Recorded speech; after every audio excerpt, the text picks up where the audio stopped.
Mesdames et messieurs, soyez salués où que vous soyez, partout à travers les quatre coins du globe. Alors, l'Ukraine et ses alliés otaniens viennent de commettre une grosse erreur. Ils viennent encore de faire une grosse provocation à la Fédération de Russie. Une provocation que le ministère russe de la Défense a déclaré officiellement de répondre, de passer à l'acte de représailles. Et ce sont des représailles qui seront très lourdes sur l'Ukraine et tous ses alliés de l'OTAN. On nous annonce que c'est la région de Rostov, en territoire russe, la localité de Rostov qui vient d'être l'une des cibles des Ukrainiens OTAN ces dernières 48 heures. On nous annonce que environ 10 missiles otaniennes, 10 missiles otaniennes qui ont été tirés sur le drapeau de Kiev, donc qui ont été tirés par Kiev et qui ont franchi les zones de Rostov. Alors, au total, c'est 6 missiles Atacams et 4 missiles Storm Shadow. Donc, malgré ce qui s'est passé, malgré les multiples avertissements de la Fédération de Russie, malgré les multiples déclarations de Vladimir Poutine qu'il avait dit qu'il va répondre à tout acte des missiles otaniens qui seront posés sur son sol par des actes de représailles. Mais l'Ukraine est allié, balaie complètement de la main toutes ces menaces de Vladimir Poutine et de l'administration russe. Alors, qu'est-ce qui s'est vraiment passé? Qu'est-ce que les Russes disent par rapport à ça? Et qu'est-ce que l'Ukraine a fait? Chers dames, chers messieurs, alors c'est dans tout ce cadre que nous allons décortiquer et analyser au sein de cette vidéoconférence. Je vous prie, comme à l'accoutumée, de sécuriser massivement la vidéoconférence. Mettez suffisamment de j'aime, mettez beaucoup de j'aime pour sécuriser la vidéo contre tout signalement et tout ce qui s'ensuit. Alors, soyez salués YouTube, vraiment, je ne sais pas comment vous remercier par rapport à votre gros boulot, vos partages, vos interactions, vos j'aime que vous mettez. Soyez encore salués une fois de plus. Facebook, soyez salués depuis vos positions géographiques. C'est très important de vous le dire. Il faut qu'on soit humble. Lorsque quelqu'un te fait quelque chose de bon, il faut dire merci. Donc, je vous dis officiellement merci. Et continuons comme ça. Plus nous sommes nombreux, plus nous sommes soudés, plus nous sommes plus forts et plus l'ennemi recule. Alors, tous ceux qui ne sont pas encore abonnés à notre chaîne YouTube, cliquez sur le bouton s'abonner juste là en dessous et activez évidemment la cloche de notification pour ne plus rater nos prochaines émissions. Je vous prie d'ailleurs, tous ceux qui nous suivent aussi sur Facebook, de cliquer sur le bouton suivre là en dessus et activez évidemment la cloche de notification. Mettez suffisamment de commentaires. Même si vous n'avez rien à écrire en commentaire, mettez salut état d'urgence en commentaire. C'est très important. Alors, selon les informations officielles qui ont été relayées par les médias locaux, qu'est-ce qu'ils nous disent? Kiev a frappé à nouveau avec les missiles occidentaux et la Russie promet une réponse de représailles. La Russie promet une réponse de représailles. C'est officiel. Alors, selon les informations, 6 missiles américains et 4 missiles britanniques ont touché mercredi le territoire russe. Moscou promet de répliquer.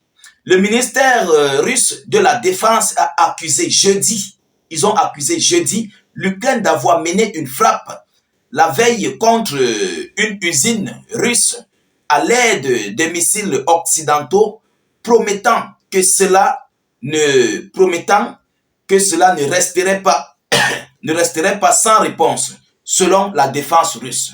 Ce sont eux qui ont promis que cela ne resterait pas sans réponse.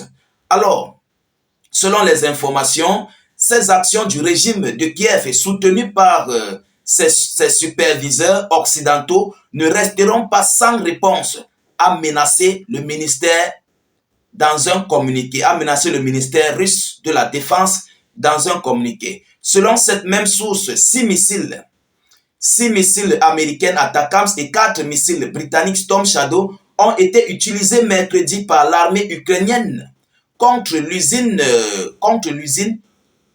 Kombinat Kamensky, située dans la région russe de Rostov, sud-ouest. Ce site industriel fournit l'armée russe. Selon Kiev, il est situé à moins de 20 km de la frontière ukrainienne, dans une région qui abrite le quartier général des troupes russes pour leur offensive en Ukraine. Selon ce que les Ukrainiens disent, que cette ville abrite le quartier général de la Fédération de Russie pour ceux-là qui sont déployés du côté des lignes frontalières. Donc, Alors le 18 décembre, les forces armées ukrainiennes ont lancé une frappe avec des missiles occidentaux sur le complexe Kamensky dans la région de Rostov, ministère de la Défense. Au cours de la bataille anti-missiles, les S-400, les Buk M3 et Panty ont abattu tous les missiles Atacams et 3 des 4 Storm Shadow. Vous comprenez, ils ont abattu tous les missiles Atacams et 3 des 4 Storm Shadow. Donc, il y a sûrement un Storm Shadow qui a causé des dégâts. Alors, à la suite de la chute d'un missile dans la région de Rostov, un bâtiment situé sur le territoire de l'usine a été endommagé. La frappe de missiles de Kiev soutenue par les conservateurs occidentaux ne restera pas sans réponse, selon l'administration de défense russe. Alors, chers dames, chers messieurs, donc nous comprenons que par rapport à cet acte, les Ukrainiens et Otaniens ne sont pas prêts à aller sur la table de négociation. Oui, ils ne sont pas du tout prêts à aller sur la table de négociation, mais ils pensent que c'est avec la force, c'est avec la continuité de combat qu'ils iront sur la table de négociation face aux Russes. Je crois qu'ils se trompent d'adversaire. Oui, pour moi, je crois que ces gens se trompent uniquement et complètement d'adversaire. Parce que les Russes ont dépassé l'OTAN. Il faut qu'on se dise des vérités. Les Russes ont dépassé complètement l'OTAN, l'Europe, les États-Unis d'Amérique. Et le bloc russe a des alliés très soudés, des alliés très solides, qui ne comptent pas lâcher leur combat. Vous comprenez? Parce que la Chine, la Russie, l'Iran, la Corée du Nord font tous à un ennemi commun. Donc, ils ne seront pas prêts à baisser la garde. Il faut que Kiev et ses alliés comprennent ça. Et tout ce que l'Ukraine et les alliés vont faire, ça serait toujours voué à l'échec. Parce que les Russes ont tout le matériel sophistiqué. Et lorsque la Russie dit qu'elle va répliquer, le monde entier connaît. Oui, à l'heure où je vous parle, ça panique déjà du côté de Kiev. Ils paniquent parce que la Russie a annoncé officiellement. Et les Russes sont comme les Iraniens. Lorsqu'ils disent qu'ils vont faire, ils vont faire. Il suffit d'abord de cibler, de bien localiser des cibles et d'envoyer une réponse adéquate à tout ce que la Russie aurait ciblé sur le territoire de Kiev, sur le territoire ukrainien. Alors, ça va causer ici de nombreux dégâts. Ça va causer des pertes, des repos éternels massifs. Ça va causer beaucoup de destruction sur le sol ukrainien. Mais Volodymyr Zelensky, ce n'est pas là son souhait. Son souhait, c'est quoi? C'est d'amplifier la chose, c'est d'aggraver la situation. Son souhait, c'est qu'il faut que la Russie réponde sur le sol de l'Europe. C'est ça, en fait, le souhait de Volodymyr Zelensky. Tout ce qu'il fait là, il sait que la Russie va répliquer. Mais son véritable souhait, c'est de faire en sorte que la Russie, il faut mieux frapper sur la Russie où ça va les faire mal pour que la Russie agisse sur le territoire européen. Mais ce n'est pas ça les accords du conflit. Lorsqu'un conflit de la sorte est présentement contre, bon, je vais prendre le cas de la Russie et l'Ukraine, c'est où le matériel a été tiré, c'est là que les cibles seront frappées. Ah oui, si les attaquants sortent directement des États-Unis d'Amérique, la Russie va répliquer sur les États-Unis d'Amérique. Mais Volodymyr Zelensky ne sait pas ça. Et il ne veut pas comprendre que ses alliés ne peuvent pas prendre ce risque. Parce que ça serait un risque très crucial pour eux. Parce que Dieu connaît le bagage qui est lourd. Oui, il faut qu'on se dise des vérités. Ses alliés connaissent, mais Volodymyr Zelensky ne veut pas comprendre. Alors, on serait obligé de détruire son pays. On serait obligé d'infliger des pertes massives sur ces hommes. Vous comprenez? Et c'est l'Ukraine qui va perdre, mais totalement.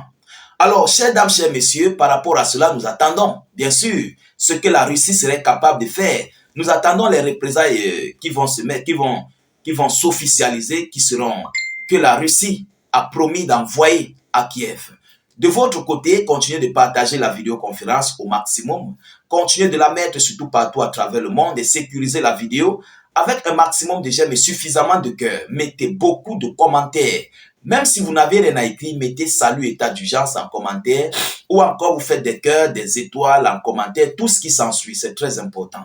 Alors, tous ceux qui sont nouveaux sur la page, n'hésitez pas de cliquer sur le bouton s'abonner sur notre chaîne YouTube. C'est ceux qui sont sur YouTube.